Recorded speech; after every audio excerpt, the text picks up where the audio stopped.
Bonjour à toutes et à tous, bienvenue à cette édition du 237 Ecclesia Info. À Sérac 2026 à N'Djamena au Tchad, il est temps de passer à l'action. Des résolutions et des exhortations appelant à une église famille de Dieu plus unie, solidaire et engagée ont retenti.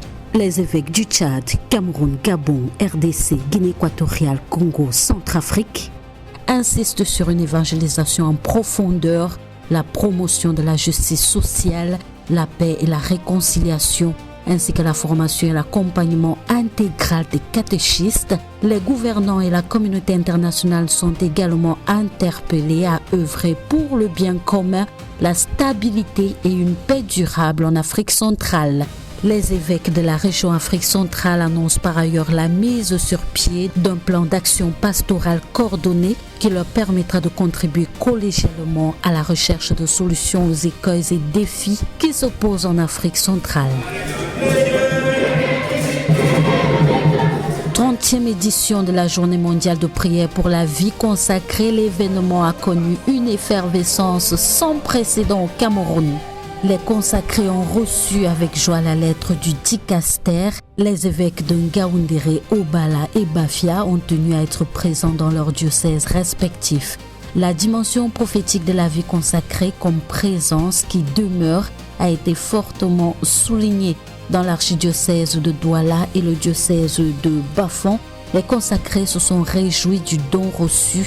Dans leurs échanges, ils ont remercié le pape Léon XIV qui a invité les consacrés à montrer au monde, avec la liberté de ceux qui aiment et pardonnent sans mesure, le chemin pour surmonter les conflits et semer la fraternité. Même au milieu des conflits, ils ne partent pas, ils ne fuient pas, a noté le pape Léon XIV. Plus éloquent que 1000 paroles, la présence des consacrés est un rappel du caractère sacré et inviolable de la vie. Même là où grondent les armes et où semble prévaloir l'arrogance, les consacrés ne fuient pas. Des prières dans ce sens ont été élevées au monastère des Dominicains à Pécadis à Douala lors de la cérémonie des vœux perpétuels de sœur Félicité Yolande Evuna à Tangana. Elle a pris comme nom de religion Sœur Félicité Yolande des Archanges.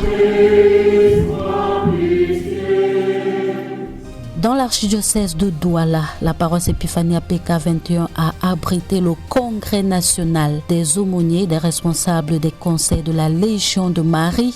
L'état des lieux de la Légion de Marie au niveau national a été fait. Les participants ont émis le souhait que les constats posées et les résolutions prises les poussent à faire mieux. L'archidiocèse de Bertois a pris une part active à ces travaux. Le diocèse des Bolova en deuil. Elle n'est plus de ce monde, celle par qui le Seigneur est passé pour faire naître Monseigneur Philippe Alain Barga. La nouvelle du décès a trouvé l'évêque du diocèse des Bolova à N'Djamena au Tchad pour l'assemblée plénière de la Sérac. La triste information a mis un bémol à la joie de l'anniversaire de naissance du vice-président de la conférence épiscopale nationale, anniversaire survenu le lendemain de la mort de sa mère. La direction du 237 Ecclesia Info lui adresse ses sincères condoléances dans l'espérance de la résurrection. Madame, Monsieur, votre fidélité nous honore. Excellente semaine sous la protection du Très-Haut. À mardi prochain, il lui plaira.